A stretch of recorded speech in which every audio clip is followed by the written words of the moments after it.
వైకుంఠ ఏకాదశి సందర్భంగా జానంపేట వెంకటేశ్వర స్వామి ఆలయంలో భక్తులతో నిండిపోయింది. పోలీసు బందోబస్తుతో భక్తులకు ఎలాంటి అసౌకర్యాలు కలగకుండా స్వామివారిని దర్శించుకుని తీర్థ ప్రసాదాలు స్వీకరించారు. అత్యంత చరిత్రాత్మక పుణ్యక్షేత్రమైన జానంపేట శ్రీ వెంకటేశ్వర స్వామిని మాజీ ఎమ్మెల్యే ఆలయ భక్తులు, మాజీ ఎమ్మెల్యే బక్కని నరసింహులు, స్వామివారి ప్రధాన అర్చకులు శ్రీనివాసాచారి మాట్లాడుతూ, సంవత్సరానికి ఒకసారి వచ్చే వైకుంఠ ఏకాదశి రోజున ఉత్తర ద్వారం గుండా శ్రీ వెంకటేశ్వర స్వామి వారిని దర్శించుకుని కోరిన కోరికలు తీరుతాయని భక్తులు నమ్ముతారని అన్నారు. శ్రీ వెంకటేశ్వర స్వామి వారి చరణాలు ఆచరిస్తారు, స్వామివారి అనుగ్రహం కలుగుతుందన్నారు.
ఒకసారి అడిగితే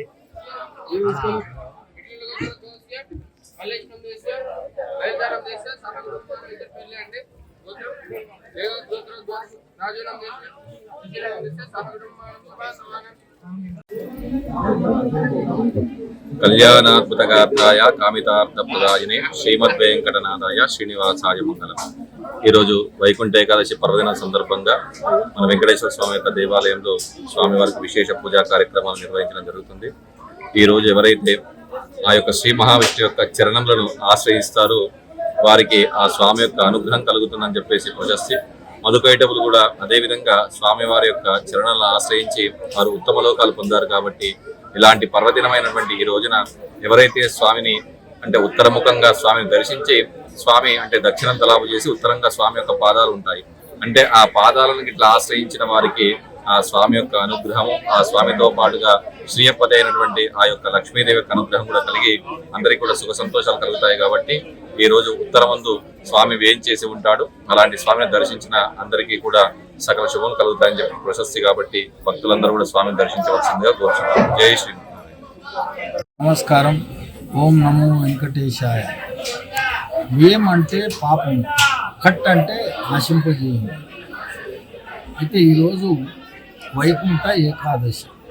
శాస్త్రాల్లో ఏముందంటే, మరి కుంఠము అంటే ఏదో మంచిది కాదు అని, వై అంటే మళ్ళీ మంచిది కష్టం అని. అంటే మన దగ్గర చాలామంది 33 కోట్ల దేవతలకు ఈరోజు ఉత్తర ద్వారం ద్వారా దర్శన ప్రాప్తి కలుగుతుంది. మనం పోయి తీసుకోవడం కాదు, ఆయన్నే మనకి ఇస్తాడు. అందుకొరకే ఈరోజు వైకుంఠ ఏకాదశి.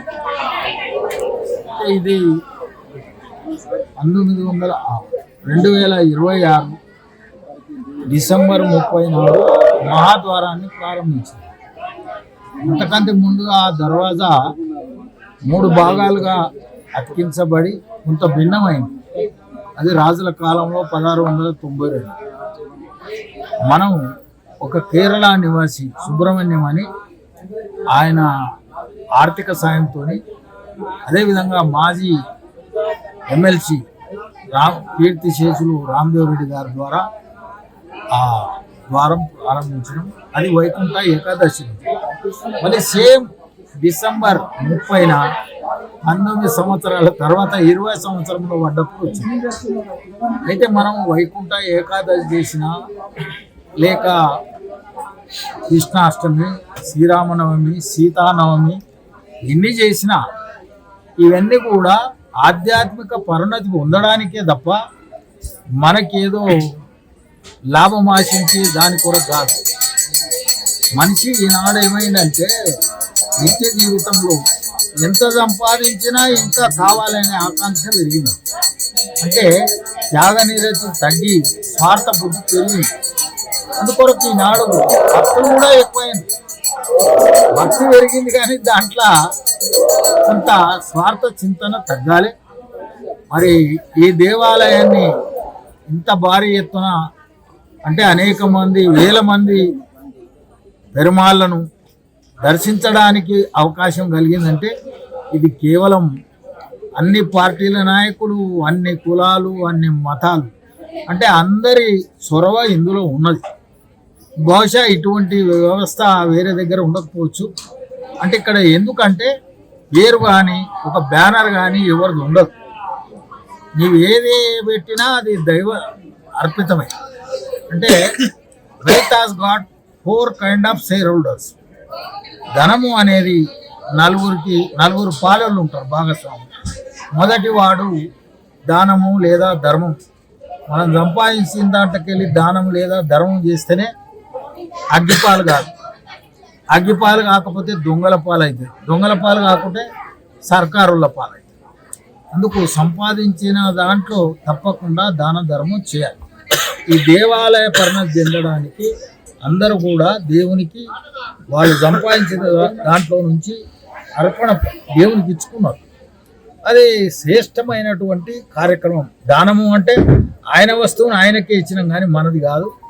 అందువల్ల మరి 1692లో రాజా సవై వెంకరెడ్డి నిర్మించినటువంటి దేవాలయం ప్రజల శ్రమతోని ఇంత అద్భుతంగా తయారైంది. అంతేకాకుండా నాకు కూడా గొప్ప ఆనందం ఏంటంటే మనం దర్శనం చేసుకున్నామా లేదా అనే దానికంటే వేల మంది దర్శనం చేసుకోవడం ఎంతో ఆనందమయమైన జీవితం. కాబట్టి మనం నిత్య జీవితంలో ఎక్కువ శాతం మంది మీద ఓర్వలేని తనంతోనే జీవనం జరుగుతుంది. కాబట్టి రాజకీయాల్లో కానీ వ్యాపారంలో కానీ నిత్య జీవితంలో కుటుంబానికి అవసరమైనంతనే సంపాదించి మిగిలిన దానికి సమాజానికి కానీ మన పక్క వాళ్ళ కొరకు కానీ దేశం కొరకు కానీ వదిలినట్టయితే ఎక్కువ స్వార్థంతో సంపాదిస్తే దేశానికి మనం నష్టం చేసిన వాళ్ళమే అవుతాం. కాబట్టి ఈ వైకుంఠ ఏకాదశి సందర్భంగా మరి రాముడు ఏలిన రాజ్యం, గాంధీ పుట్టిన దేశం, గాంధీజీ ప్రథమ శిష్యుడు ఎవరు వినోబా భావే ఉదానోద్యమం మన తెలంగాణలోనే. ఇది ప్రపంచంలోనే అద్భుతమైన మొదటి దానం. మరి అట్లాంటి దానం చేసిన భూములను కూడా నేడు కొంతమంది ఉన్నతమైన పదవుల్లో ఉన్నవాళ్ళు భార్య పేరు మీద, కొడుకుల పేరు మీద అమ్ముకుంటున్నారు. అందుకొరకు అటువంటి వాళ్లకు మంచి బుద్ధి రావాలని ప్రార్థిస్తున్నారు.